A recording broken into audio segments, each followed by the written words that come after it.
Did you know that there are options other than medications and surgery to naturally shrink your fibroids? Welcome to the Wild Wisdom Show, hosted by a medical doctor with a different spin on health.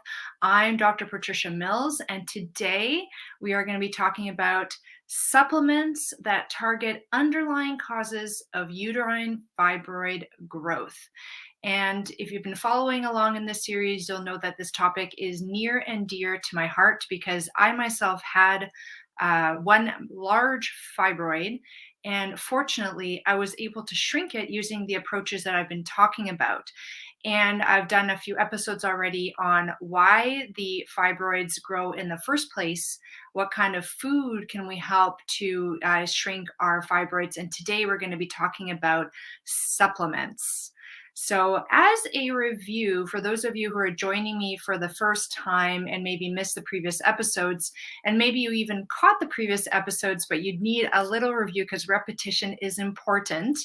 What you need to understand when we're talking about supplements and understanding how and why they work for inhibiting fibroid, for making your fibroid smaller, is that research is showing that there is a specific thing that goes wrong in the tissue of the uterus, and that's in the uterine muscle, where for reasons that we don't understand yet, the aromatase enzyme, which is the enzyme, enzymes are little protein tools in the body that do things, and the function of the aromatase enzyme is to turn testosterone into estrogen. And in women, that's particularly important because that's how we make our estrogen. We make our estrogen from testosterone. And so we want aromatase enzyme activity in places like the ovaries. We do not want aromatase activity inside the muscle of the uterus. And something goes wrong. The aromatase enzymes gets activated in the muscle of the uterus, and it starts to take testosterone and convert it into estrogen. And that excess estrogen in the uterus starts to cause problems, including contributing to the growth of the fibroid. So, what we want to do when we're using supplements to target aromatase enzymes, we want to be able to inhibit those enzymes and decrease their activity. And we don't want to decrease the activity too much because if you take an aromatase inhibitor, let's say you take a medication aromatase inhibitor, which is available, so your doctor can prescribe that for you. The problem with those medications is that they do not know that they should only be going to the uterus. They go everywhere in the body, so they can also affect the production of these enzymes in your ovaries. And medications tend to be very strong, so you get a really strong effect. And so you get quick results, but then you also get side effects. And one of the side effects is you get problems with bone health. You have an increased risk of osteopenia and osteoporosis because that aromatase activity affects the estrogen balance of your whole body, and we need estrogen for our bone health. Our bones have receptors for estrogen on them. So when you overly decrease aromatase enzyme activity throughout the whole body, you're going to have potentially too low levels of estrogen. So it's like that Goldilocks zone, and the zone needs to be in the right place. You want enough estrogen in the ovaries, ideally little to none in the uterine muscle tissue. And same thing for the endometrium and breast cancer. This is, as I mentioned before in previous episodes, this is a problem that also happens in breast cancer and in endometriosis. So, to review, what are the ways that we can inhibit aromatase activity? We've talked already in previous episodes about the specific diet.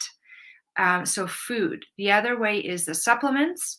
You want the diet that decreases insulin because insulin really stimulates aromatase activity. Insulin is that sugar hormone. And you want supplements that either inhibit the aromatase activity specifically or decrease inflammation in the body because inflammation stimulates that aromatase activity. So insulin and inflammation stimulate aromatase activity in the wrong places and make them function too much. So what we want to talk about today are the supplement categories. So we can actually create categories of these supplements. And these are all supplements that have been proven in research to affect the activity of aromatase. And the nice thing about these supplements is they are natural, they are minerals, vitamins, and natural plant chemicals. And because they are natural and more gentle, yes, they do work slower. It will take longer to see an effect. However, your effect will be in the long term more beneficial for the whole body because, as you'll see, these minerals, vitamins, and natural plant chemicals are actually quite supportive of other bodily functions. So, as you're taking them for your fibroid, you're actually also helping other places in your body. So, it's the whole body health approach, that holistic approach that we're trying to go for here. So, again, if you're joining me live through my private Facebook group for women, and it's free, called Wild Wisdom for Women with Dr. Patricia Mills, please feel free to put in your comments. I'll keep checking the comments to see if there's anything that comes up, and I'll get going. So now what we're going to look at is the minerals category, and the minerals for aromatase inhibitors is zinc. So zinc is a natural aromatase inhibitor. And again, all of these products we're going to be talking about, all these supplements, they seem to inhibit the aromatase where you don't want too much, but not negatively affect it where you want it to be working, like in the ovaries. So it's this really lovely way to approach, healing the body. So zinc is an important mineral, usually taken about 15 milligrams a day. And, if you're worried about taking notes and that kind of thing, if you look at the show notes, I've put in the show notes a link to a protocol that contains all of these supplements listed there for you through the Fullscript platform. And I've joined forces with Fullscript because I discovered that when I, as a person who is in the health domain, when I have a Fullscript account, I can create protocols for you in there. You can register for Fullscript for free. You go in and you click the link for that protocol, and you can choose whether or not you want to purchase through Fullscript. You get 10% off, and it's free shipping for orders over $150. All through Canada, there's a link through Canada, and all through US, there's a link for US. Or you could use it as a shopping list and go to your local store and buy them locally. So if you'd like to support your local, your local businesses, definitely do that. Just use it as a shopping list, as an example of what to get. I put a lot of effort into finding really good quality ones. So for example, the zinc one I recommend is liquid, which is the best absorption form.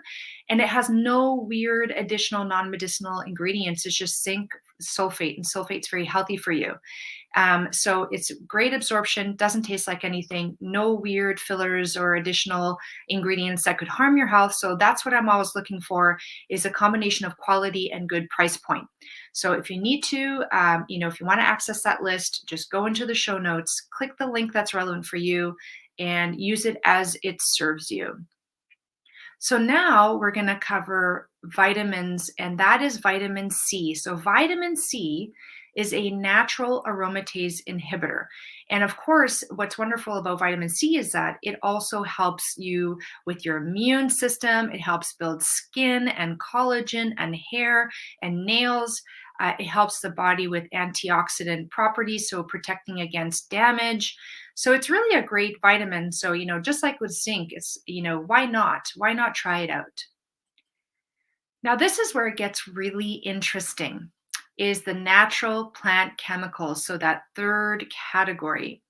And the thing is that if you are in health maintenance phase, probably you could get these from your foods. However, if you have a fibroid and it's growing, or it has grown to a reasonable size, that's probably an indication that you need to get this now in a concentrated amount in a supplement. So for example, the first one I have here is green tea, and the molecular compound is ECGC.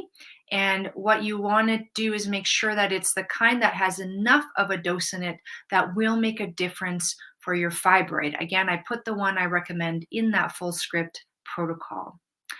The other one is And if you want to do this by diet, by the way, you would have to have many, many, many cups of green tea a day for this dose. For maintenance, research shows that 2 to 4 cups of green tea a day is really good for health maintenance. Resveratrol is a very well-known plant chemical. Usually, I know it's known to come from grapes. It's found in wine, but in the concentration that is required to make a difference for your fibroids, you would have to drink between 10 to 100 cups of wine a day. And please don't do that. Wine can be very harmful in for your health in those doses. So you are looking at supplements in this case in order to help shrink your fibroid if that's what you're trying to go for. Same thing with quercetin. So it's Quercetin, quercetin. And quercetin is found naturally in the skin of onions, red apples. So it's a flavonoid. It's found within these foods, and it's a very powerful, it also has anti-inflammatory effects in the body. So maybe that's one of the other ways it helps is by decreasing inflammation. It's a really wonderful supplement. I myself will go on it and off it. I'll do 3 months on and 1 month off. Just to cycle things. I don't like to be on any one thing for too long, just as a general principle. And quercetin is one of those things that I keep on the rotation quite frequently. The other one is grape seed extract. And grape seed extract has been studied and shown to be an aromatase inhibitor. Again, you're not going to be taking grape seeds and squeezing them and extracting them. This is something that you need to get from a supplement in really good doses, again, to see the difference that you want to see. And the last one is DIM, and it's a very long, I think it's diiondyl methane.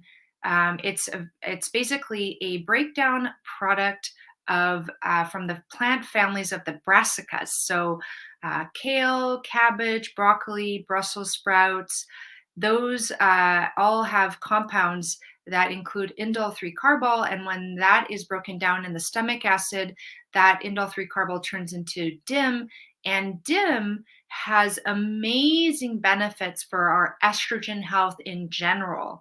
So if you're someone who's suffering from, what is known as estrogen dominance, any problems with, menstrual cycles, menstrual pain, heavy bleedings, if you are someone who is at risk for breast cancer because of your family or you've had breast cancer, DIM is a very interesting supplement to start looking into.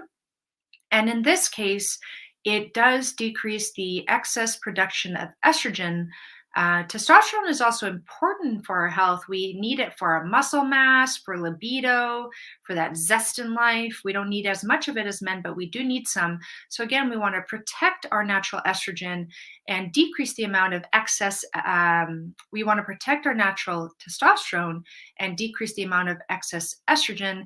And DIM is a really, really wonderful thing to use. In fact, a lot of people are really interested in what's called the Dutch test, the dried urine testing for hormones. So you pee on a paper and they send that off for analysis, and it tells you the breakdown of different kinds of estrogens in your body.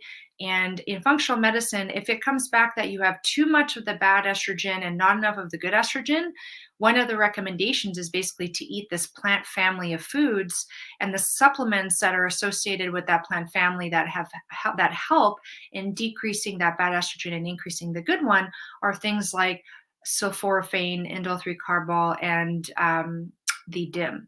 So good one to have in your back pocket.